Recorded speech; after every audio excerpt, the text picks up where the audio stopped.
hard as a carp. Is this really frozen or is No, it's a piece of wood. What? A piece of wood in there. Well, that's not a good buy, is it? People want food. We should point out, when you go to the supermarket and buy this, you do not get a piece of wood. No. We'd like to introduce a new sponsor. Yes. Oh.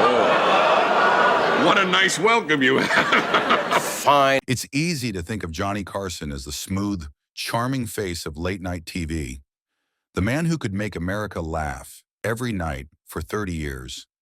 But behind the polished smiles, the champagne-coated laughter, and the perfectly timed monologues, there were secrets. Secrets about who got to sit on that famous couch and who didn't. Secrets about what could be said and what could never be said. And long after Johnny signed off for the final time, those secrets began to slip out. For 3 decades, Johnny Carson wasn't just a talk show host. He was a gatekeeper, the man who could make or break a career overnight. Comedians, actors, and musicians all knew the same thing. One appearance on The Tonight Show, starring Johnny Carson, could change everything. But power like that comes with a shadow side. Guests weren't just being interviewed. They were being screened, tested, and often censored. And as time went on, stories began to surface. Stories that painted Carson not only as a television icon, but as a man who knew how to silence people. Johnny was untouchable, one former producer later said. He could destroy your career without even mentioning your name. One of the most famous moments came from comedian and actress Lily Tomlin. She was already a star, known for her wit and social commentary. But when she appeared on Carson's show, the tension wasn't about jokes, it was about boundaries.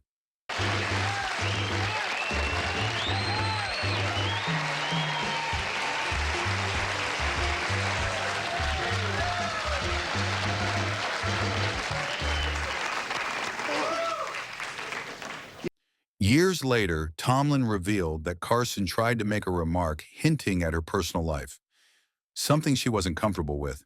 She didn't laugh. She didn't play along. And that silence was deafening. For audiences in the 70s, it might have looked like a small on-air awkward moment. But behind the scenes, it became a symbol of resistance. A woman refusing to let late-night TV control her story. "I didn't think it was funny," Tomlin said later. "I thought it was cruel." That small act of defiance revealed a lot about how even powerful women were expected to perform, not just in comedy, but in the entire entertainment world. Then there was Wayne Newton, Las Vegas legend, known for his velvet voice and picture-perfect charm. This is the Casa de Shenandoah. My name is Wayne Newton, and this is my home. For years, Carson made him a recurring punchline, cracking jokes that hinted at Newton's masculinity and looks. At first, Wayne laughed it off, but eventually it got ugly.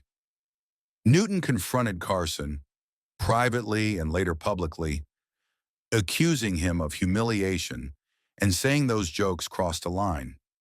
He even showed up unannounced at NBC to confront Johnny face to face. "Don't ever make fun of me again," Newton reportedly said, "or I'll take you down." That confrontation became legendary in Hollywood circles. The moment someone finally stood up to the king of late night. And yet, Carson never addressed it on air. The feud was quietly buried, just like so many stories from that era. In the 1980s, comedian Mario Cantone was a rising star. Sharp, hilarious, and proudly himself. He was booked to appear on The Tonight Show, but then, suddenly, the invitation vanished. Decades later, Cantone said he was told he'd been dropped for being too flamboyant. There's no official record, no statement from Carson's camp, but the pattern fits a time when late-night television played by unspoken rules. For many performers, those rules were a trap. Be entertaining, but not too real. Be yourself, but only the version America can handle. Hollywood in Carson's day had an entire class of stars who lived in the shadows. Actors like Charles Nelson Riley, Paul Lynde, and others who filled America's screens with humor. but kept their personal truths locked away. It wasn't that Carson exposed them. It was that he didn't have to. Everyone in that world understood the limits.